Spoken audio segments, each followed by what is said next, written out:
Monsters hide behind velvet curtains and iron bars. Centuries ago, a broken girl sat chained in damp darkness, discarded by her own flesh. They called her Defective. They were wrong. Today we uncover an ancient secret, how one feral king shattered stone walls just to claim his fated queen.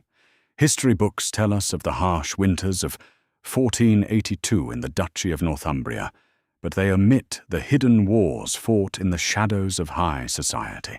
According to the Montgomery Private Estate Archives, a collection of sealed letters and parish records declassified by historians in 1998, the aristocratic families of the Northern Territories were not merely wealthy landowners. They were lichens, apex predators hiding their brutal hierarchy behind the guise of civilized nobility. And in this cutthroat world of predatory politics, weakness was not just pitted, it was eradicated.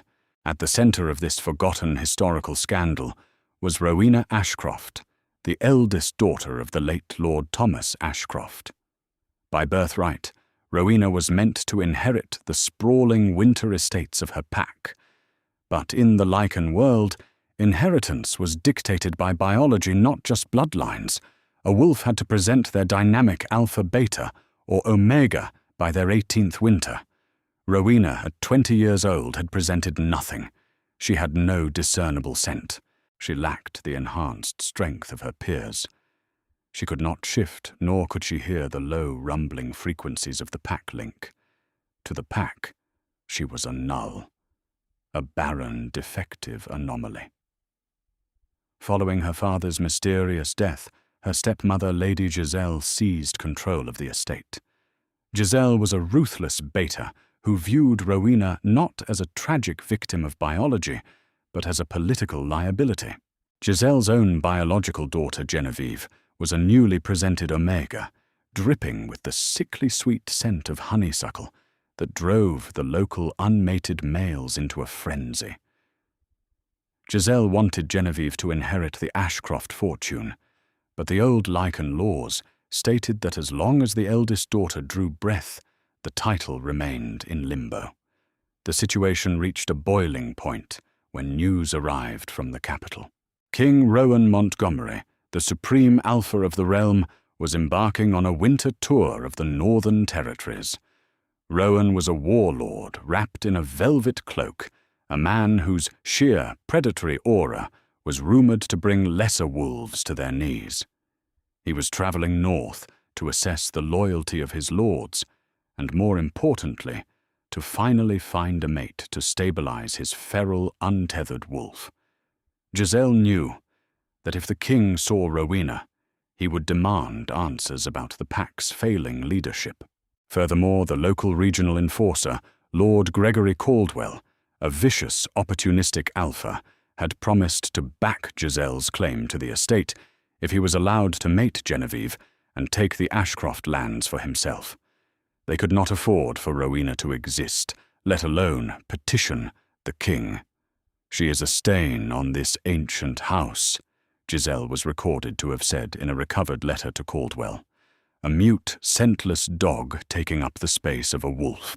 3 days before the Alpha King's arrival, under the cover of a blinding blizzard, Giselle and Caldwell made their move. They did not kill Rowena. Murdering a pack member of noble birth without a trial would invite the king's executioner. Instead, they erased her. Rowena was dragged from her bedchambers by Caldwell's guards, stripped of her warm furs and dressed in a thin linen shift. They took her deep beneath the grand halls of Ashcroft Keep, past the wine cellars, past the standard dungeons, down into the raw, unhewn rock of the earth. Here lay the oubliette. It was a cylindrical freezing pit designed centuries prior for traitors of the crown. The only entrance was a heavy, reinforced iron door at the top of a stone stairwell, bolted shut with rusted gears. They threw her into the damp darkness. Heavy iron shackles were clasped around her wrists, anchoring her to the freezing stone wall. She was given a bucket of water and a single loaf of hard bread. "When the king asks, Giselle sneered, staring down at her stepdaughter from the threshold, her torch casting long demonic shadows across the weeping stone walls. We will tell him you succumbed to the winter fever. Die quietly, Rowena. It is the only useful thing you have ever done for this family. The heavy iron door slammed shut. The grinding of the deadbolts echoed like a death knell. For 3 days, Rowena suffered in total suffocating blackness. The cold was a physical entity, biting into her bones, turning her lips blue and her skin translucent. She had always felt broken, a soul trapped in a body that refused to wake up. As the frost set into her joints, she accepted her fate. She did not know that her perceived defectiveness was not a flaw, but a biological fail-safe. She was not a null. She was a true omega, a genetic rarity so profound that her wolf remained dormant, refusing to surface for the weak, ordinary alphas of the northern pack. Her biology was lying in wait, conserving its energy for a mate powerful enough to handle her. And that mate had just ridden through the castle gates. Upstairs, Ashcroft Keep was a beacon of warmth and opulent excess. The great hall was draped in crimson and gold tapestries, roaring fires crackling in the massive stone hearths. A lavish banquet had been prepared to honor King Rowan Montgomery. Roasted boars, spiced wines, and exotic fruits imported from the southern human kingdoms covered the tables. Yet the atmosphere was suffocatingly tense. King Rowan sat at the head of the high table, radiating a dangerous, suffocating heat. Historical accounts describe Rowan as a terrifyingly massive man, with eyes the color of struck flint, carrying a demeanor that promised immediate violence. He was severely sleep-deprived, his inner beast clawing at the edges of his sanity. A king without an omega was a ticking time bomb of primal aggression, and Rowan was on the verge of detonation. Giselle sat to his right, constantly filling his goblet, while Genevieve paraded before him, practically suffocating the hall with her honeysuckle scent in a desperate bid for his attention. Lord Caldwell stood nearby, puffing his chest, trying to project strength. Rowan felt nothing but disgust. The local wolves smelled of desperation and weak bloodlines. He took a slow sip of his wine, his golden eyes narrowing at Giselle. I was told Lord Thomas had 2 daughters. His deep voice rumbled, vibrating the silver plates on the table.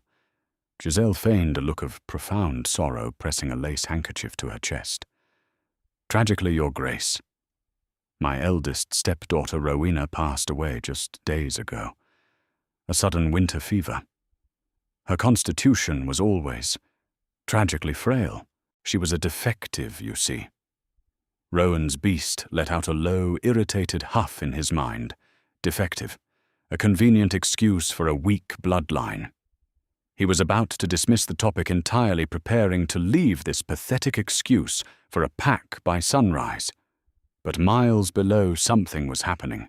The moment Rowan crossed the threshold of the castle, a seismic shift occurred in Rowena's biology.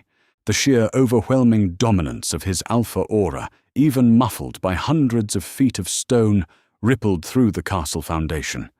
In the freezing pitch black of the oubliette, Rowena gasped, her back arching off the ice-cold stone. Her veins felt as though they had been injected with liquid fire. The biological lock that had kept her wolf dormant for 20 years shattered under the weight of the Alpha King's proximity. Her true omega awakened violently. Her bones cracked and reknitted. Her vision flared in the dark, shifting from human blindness to the sharp, glowing luminescence of a wolf. And then came the scent. A true omega's scent is a weapon of mass biological disruption. It is not sweet or floral. It is primal. Her scent exploded outward, a blinding, intoxicating wave of petrichor raw ozone, dark, wild roses, and snow. It was the smell of a storm about to break.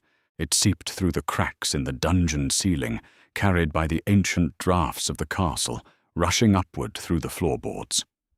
In the great hall, Rowan was in the middle of a sentence when it hit him. He froze. His goblet slipped from his massive hand, shattering against the stone floor. The dark red wine pooled like a fresh kill, but Rowan didn't look down. His nostrils flared.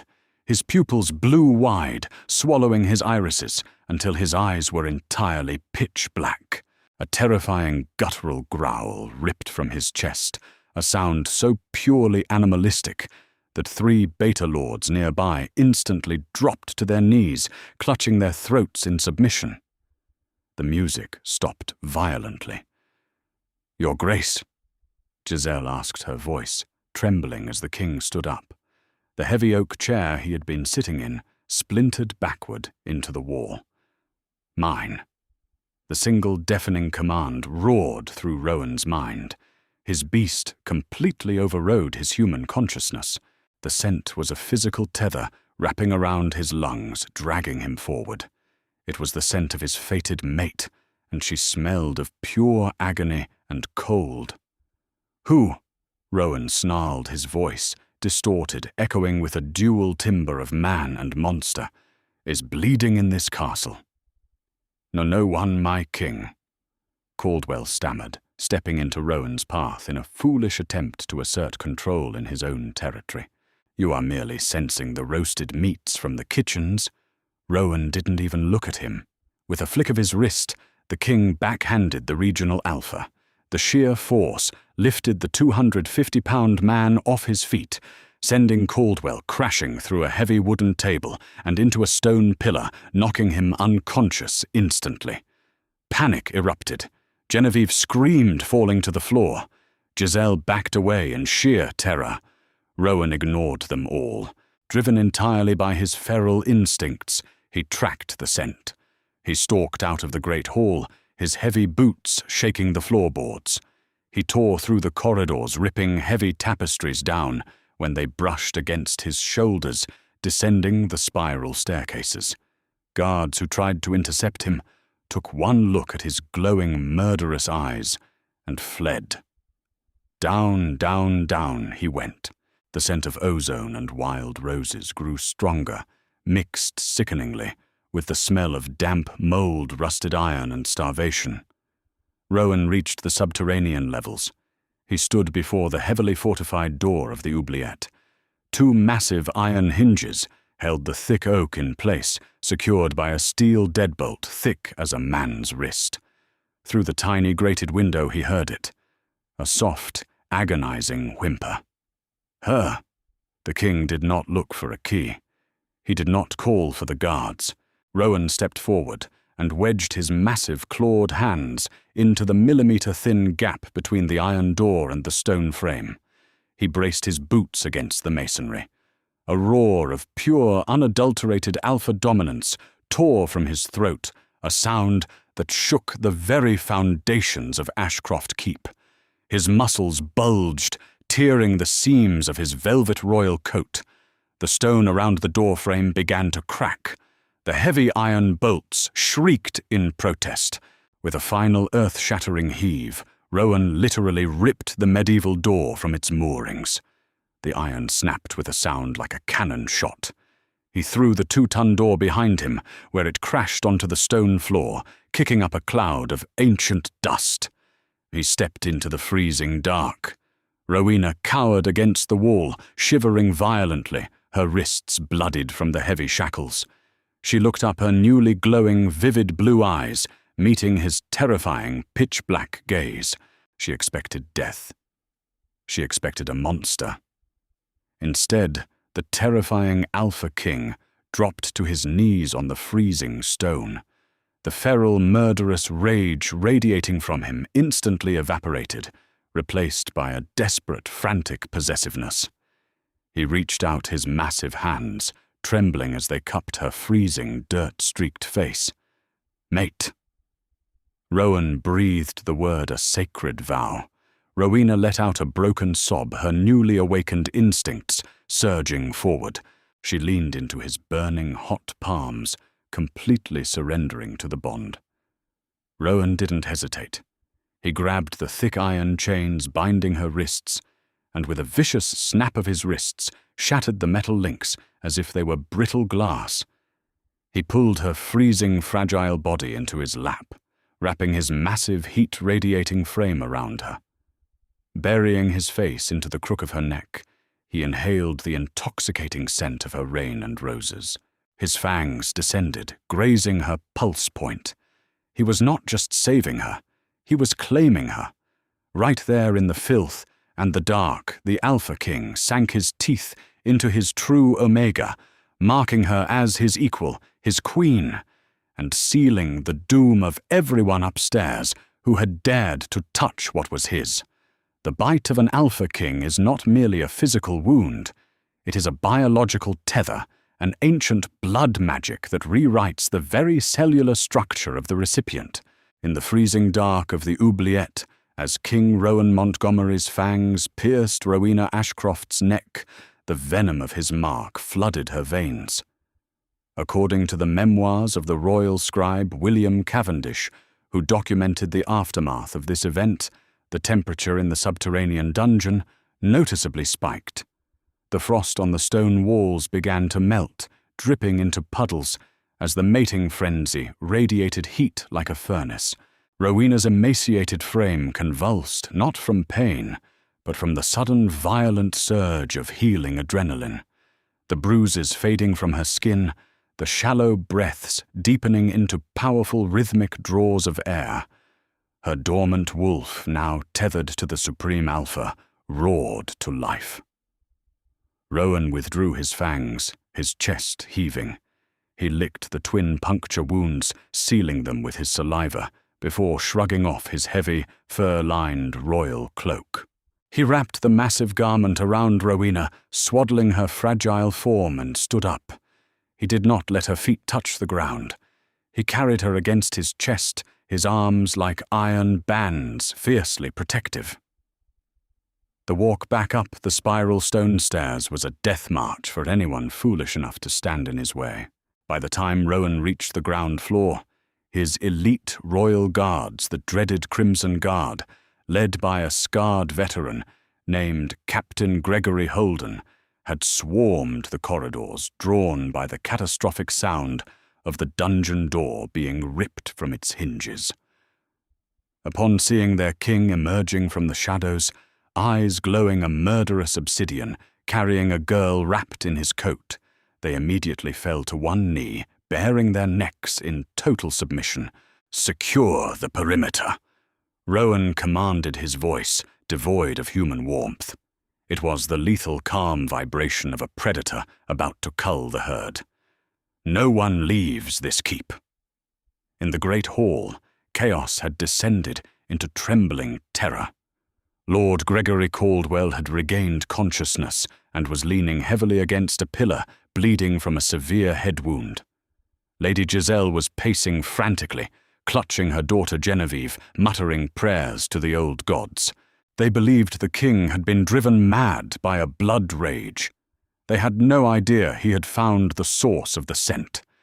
The heavy oak doors of the great hall blew open with the force of a hurricane. Rowan strode in.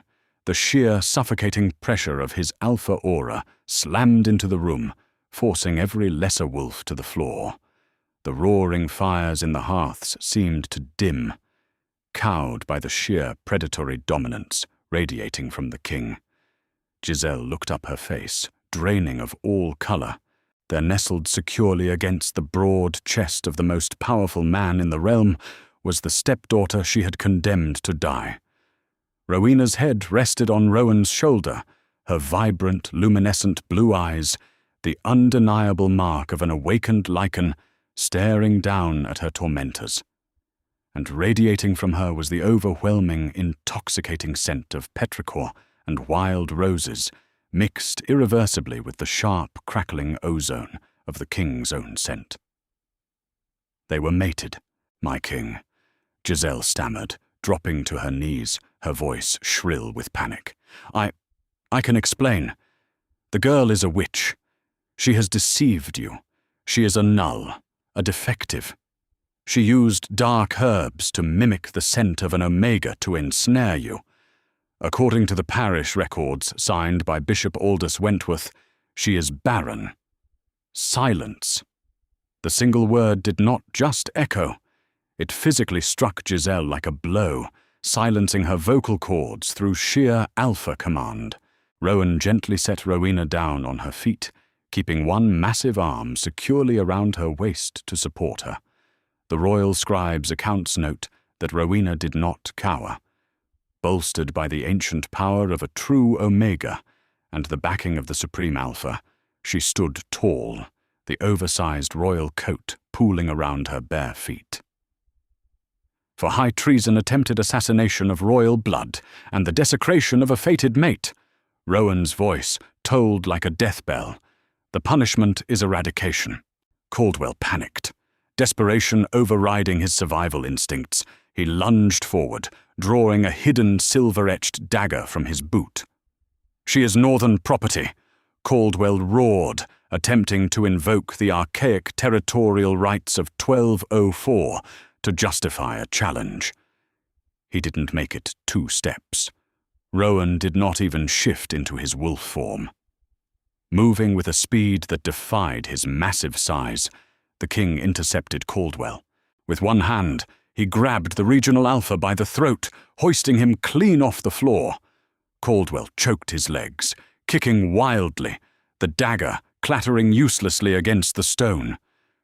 "She is my queen," Rowan snarled into Caldwell's face. With a sickening crunch that echoed off the vaulted ceilings, Rowan crushed the lord's windpipe, dropping his lifeless body onto the banquet table. Genevieve shrieked, collapsing into a sobbing heap. Giselle sat frozen in absolute horror. Rowan turned his burning gaze upon the stepmother. He raised a hand, fully prepared to tear her apart, limb from limb, but a soft, cool hand rested on his forearm. The feral king froze. He looked down. Rowena was looking at him, her touch instantly soothing the rabid beast tearing at his mind. "No." Rowena spoke, her voice raspy from disuse, yet carrying a strange, harmonious resonance that forced everyone in the room to listen. It was the Omega command, a pacifying frequency that only a true Omega possessed. Death is too quick for her. Rowena stepped forward, no longer the broken, scentless outcast. She looked down at the woman who had stolen her inheritance and locked her in the dark. Strip her of her pack status. Sever her bond to the Northumbria lands. Exile her to the human wastelands, marked as a rogue. Let her see how long she survives in the freezing dark without a pack. It was a fate worse than death for a lichen. A rogue without a pack would slowly lose their mind to the feral instincts hunted by both humans and wolves alike. Rowan smiled, a terrifying, proud baring of fangs. "As my queen commands." Historical texts like the Montgomery Private Estate Archives mark the winter of 1482 as the beginning of the Golden Era. However, Rowena's transition from a chained prisoner to the reigning queen of the Lichen territories was not without intense political friction. They returned to Castle Dunbarton, the sprawling, heavily fortified seat of the Montgomery bloodline. For the first 3 months, Rowena was sequestered in the royal wing, recovering from 2 decades of malnourishment and neglect. Rowan was fiercely overprotective, refusing to let his cabinet of lords even look at her, leading to whispers among the nobility. The aristocracy of the Western Territories, led by the ambitious Lord Reginald Croft, believed the rumours spread by Giselle before her exile. Croft believed the king had been bewitched by a defective null, a weakling who had crippled the Alpha's ruthless edge. In a brutal society, where the strong devoured the weak, Croft saw an opportunity. In the spring of 1483, Croft assembled a coalition of 3 rogue packs, amassing an army of nearly 4,000 Lichen warriors. They marched on Castle Dunbarton under the guise of an inquest into the king's sanity, demanding Rowan step down or surrender his mate to be tested by the High Council. War was imminent. The courtyards of Dunbarton rang with the sound of sharpening steel and the guttural snarls of Rowan's army preparing to shift and slaughter the rebels. Rowan, fully embracing his warmonger reputation, was prepared to paint the western hills red with Croft's blood. He stood in the courtyard, his armor strapped tight, his inner beast violently craving the destruction of anyone who dared threaten his mate. But history would remember this day, not for a massacre, but for the unprecedented display of a true Omega's biological supremacy. As the two armies stood at a standoff, tensions vibrating like a plucked bowstring, the heavy wooden doors of the keep opened. Out walked Queen Rowena. She wore a gown of deep sapphire velvet, the royal Montgomery crest emblazoned over her heart in silver thread. Her dark hair was braided fiercely back from her face, and her eyes burned with that terrifying, unnatural luminescence. She did not walk behind her king. She walked directly past him, stepping out into the barren expanse separating the two armies. "Rowena!" Rowan growled, panic spiking in his chest. He moved to grab her, to shield her, but she held up a single hand, halting the Supreme Alpha in his tracks. Lord Croft, sitting atop a massive black warhorse, laughed. "Is this the witch, the defective girl you hide behind castle walls? She smells like a thunderstorm, but I see no wolf." Croft raised his sword, signaling his front line of alphas to advance and seize her. Rowena closed her eyes. She drew in a deep breath, accessing the ancient dormant power that her biology had kept hidden for 20 years. A true Omega is not a subservient breeder, as modern lichen society had falsely categorized them. In the ancient primal days, the true Omega was the pack's anchor, the only creature capable of overriding a feral alpha's aggression through sheer pheromonal domination. When Rowena opened her eyes, they did not just glow. They flared blindingly bright. She released her scent all at once, a concussive, overwhelming shockwave of petrichor-crushed roses and absolute crushing submission. It was not a physical blow, but a biological one.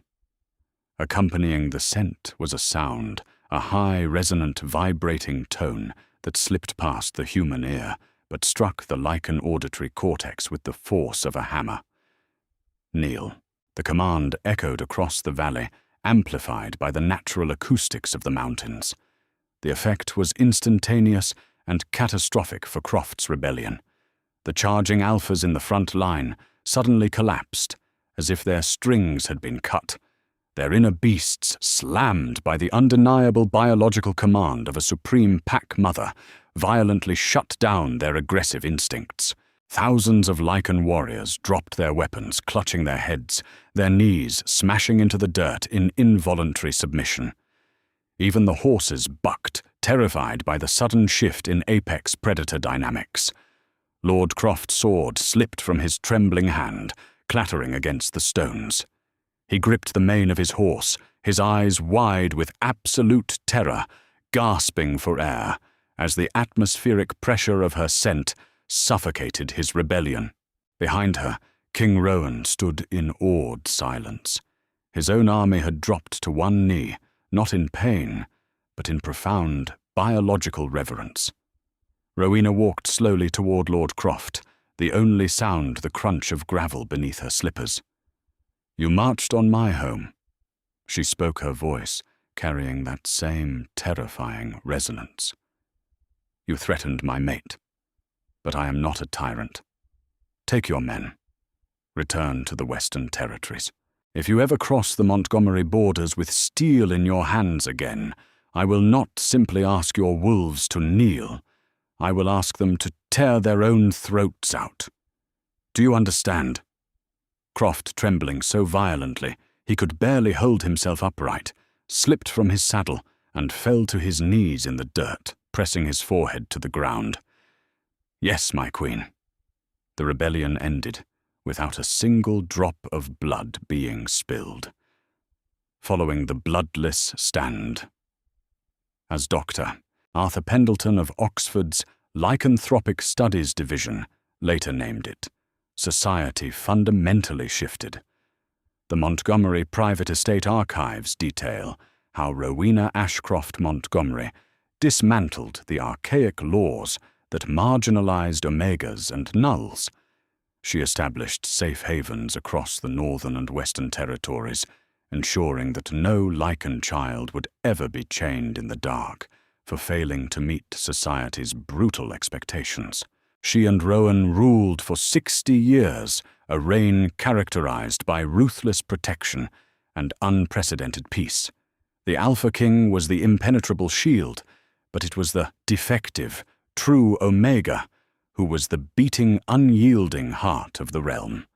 They locked her in the dungeons to die in the freezing dark, believing she was weak. They did not know that by trying to bury her, they had merely planted the seed of an empire and given the most dangerous king in history exactly what he needed to conquer the world. History is written by the victors, but the truth always survives in the shadows. Rowena went from a chained outcast to the most powerful true Omega in Lycan history, proving that what society calls defective is often just a strength they cannot control. If you were captivated by this deep dive into the hidden Montgomery archives, hit that like button, share this video with your fellow history buffs, and subscribe to our channel for more dark historical secrets.